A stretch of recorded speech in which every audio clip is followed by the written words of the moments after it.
आदरणीय संत समाज, धर्मशिला माता एवं बहनों तथा देवियों, सभी के चरणाबिंद में रमेश दास का तिरेवार बंदगी, साहे बंदगी, साहे बंदगी, साहे बंदगी। आप लोग को आज हम विष्णु और ब्रह्मा जो दोनों भाई थे, वह माता के पास गए। सृष्टि कैसे हुआ, दुनिया का सृष्टि कैसे बढ़ा, ब्रह्मा विष्णु मिल कर के और उनकी माता जो आदिशक्ति था वो मिल कर के क्या क्या किया, वही वर्णन, वही कथा आप लोग को मैं आज सुनाऊंगा। आप लोग ध्यानपूर्वक सुने और यह चैनल को सब्सक्राइब भी कर दे ताकि आने वाला वीडियो आपको देखने को मिलेगा, और बेल आइकन दबाकर ऑल करना न भूलें। विष्णु भगवान ब्रह्मा को बोल रहे हैं, कहे विष्णु छोड़ो मन भंगा, मैं करी हो सेवकाई संगा। तुम जेठे हम लहुरे भाई, अचित स्वयं सब देहु भाई। जो कोई होबे भक्त हमारा, सो सोबे तुम्हारे परिवारा। विष्णु ने कहा कि हे ब्रह्मा, तुम मन का भय एवं दुख छोड़ दो कि माता ने मुझे श्रेष्ठ होने का वरदान दिया है। मैं सदा तुम्हारे साथ तुम्हारी सेवा करूंगा। तुम बड़े हो और मैं तुम्हारा छोटा भाई हूँ। विष्णु भगवान ब्रह्मा जी को कहते हैं, अपने मन का सब शंका बहा दो, क्योंकि मैं तुम्हारा मान सम्मान बराबर रखूंगा। जो कोई मेरा भक्त होगा वह तुम्हारे परिवार की सेवा करेगा। भगवान विष्णु कह रहे हैं कि जो तुम्हारा संतान ब्राह्मण होगा, उनका मेरा भक्त जो मेरा पूजा करेगा विष्णु का, वह तुम्हारा भी पूजा करेगा और ख्याल रखेगा। जग माही अस ढाई हो, फल पुण्य आशा जाय हो। यज्ञ धर्म और करे पूजा, दिज बिना नहीं होए हो। जो करे सेवा दिनन की, तेहि महापुण्य प्रभाव हो। सो जीव मोहक अधिक प्यारे, राखी हो निज ठाव हो। विष्णु ने कहा कि मैं संसार में ऐसा दृढ़ मत विश्वास कर दूंगा कि जो कोई पूर्ण फल का आशा करता है और उनके लिए वह जो भी यज्ञ धर्म और पूजा आदि जो भी कार्य करता है, वह बिना ब्राह्मण के नहीं होंगे।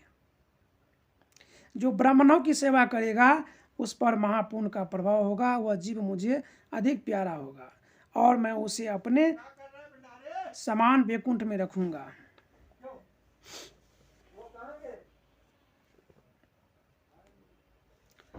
ब्रह्मा भय आनंद तभी, विष्णु अस भाषे मेटऊ चितवत नंद। साख मोर सब सुख भाई। जब विष्णु ने ऐसा कहा तो ब्रह्मा बहुत प्रसन्न हुए। विष्णु ने उनके मन में चल रहे दुख दंड को मिटा दिया। ब्रह्मा ने कहा कि मेरा यही इच्छा थी कि मेरा जब परिवार सुखी हो। देखहूँ धर्म निकाल पसारा, इन ठंग ठंग यो सकल संसारा। आशा दे जीवन मिलावे, आ जन्म जन्म पुनीता ही सतावे। सदगुरु कबीर साहब कहते हैं कि हे धर्मदास, काल निरंजन के फैलाए जाल के विस्तार को देखो। उनमें खानी बानी के मोह से मोहित कर सारे संसार के ठग लिया है, यानी अपने माया मोह में सब जीव को फंसा लिया है और सब इनके चक्कर में पड़कर अपने आप ही इनके बंधन में बंध गए हैं तथा पुरुष परमात्मा को, स्वयं को तथा अपने कल्याण को भूल गए हैं। यह काल निरंजन विभिन्न सुख भोगों की स्वारादि का आशा देकर सब जीवों को भरमाता हुआ उसके अनेक प्रकार का कर्म करवाता है, कुकर्म करवाता है तथा फिर जन्म में उन्हें सताता है। इस जगत में खानी एवं बानी दो प्रकार के बंधन बताए गए हैं। स्त्री पुरुष परिवार धन संपत्ति आदि को खानी बंधन तथा कल्पित भूत प्रेत स्वर्ग नरक जन्नत जहन्नम मान सम्मान आदि भ्रमित करने वाली कल्पित वाणी को वाणी बंधन कहा जाता है। खानी बंधन को मोटी माया तथा वाणी बंधन को झीनी माया कहा जाता है। इन बंधनों के बंधन से छूटता जीव के लिए बहुत ही कठिन है, छूटना बहुत ही कठिन है। सदगुरु कबीर साहब कहते हैं कि खानी बंधन के अंतर्गत मोटी माया का त्याग दो। बहुत से लोग कर देते हैं, परंतु झीनी माया को त्याग कोई नहीं कर सकता, क्योंकि कामना वासना रूपी झीनी माया का बंधन बहुत ही जटिल एवं द्रुध है। इनसे सभी को भ्रम में डाला हुआ है। इसके फंसे हुए बंधन में कोई अस्थिर नहीं रहता। अपने जाल में फंसकर यह सब जीव को सताता है। बलि हरिचंद्र बेनु बड़चन कुंती संग और मही लोचन, ये सब त्यागी दानी नरेशा, इनका ले राखे कहीं देशा। राजा बलि हरिचंद्र बेनु विरोचन कुंती पुत्र कर्ण युधिष्ठिर आदि तथा और भी पृथ्वी के प्राणियों का हित चिंतित करने वाले यह त्यागी एवं दानी राजा हुए। इनके काल निरंजन ने किस देश में ले जाकर रखा है, यानी ये भी काल के गाल में समा गए। जस गंजन इन सब की किन्ना, सो जग जाने काल अधीना।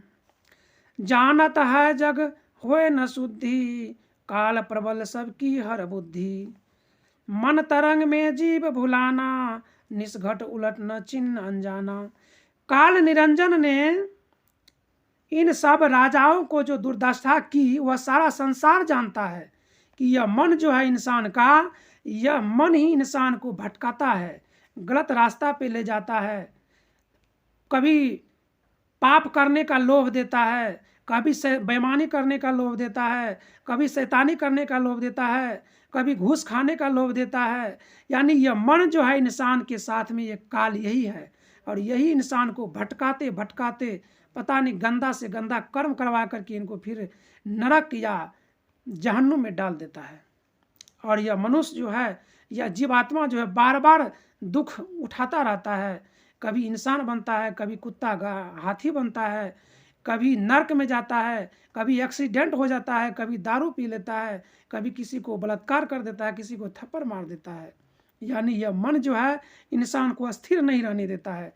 यह मन इतना चंचल है कि दिन में करोड़ों इसका इच्छा उत्पन्न होते रहता है कि क्या करूं ना करूं, किसको मारूं, किसको लूटूं, अपने बेटे के लिए किसका संपत्ति लूट के ले आऊं।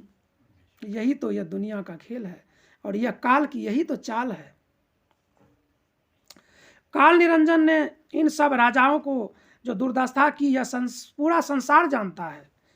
जब यह काल भगवान को भी नहीं छोड़े, बड़े बड़े ऋषि महात्मा को भी नहीं छोड़े, सबको भटका दिया, सबको गलत रास्ते पर लेके छोड़ दिया। भगवान तक को भी यह काल नहीं छोड़ा।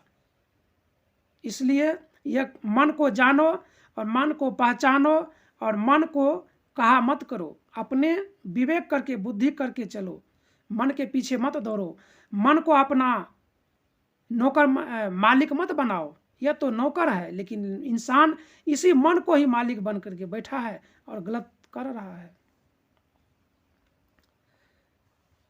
यह संसार जानता है कि वे सब विवश काल के अधीन थे।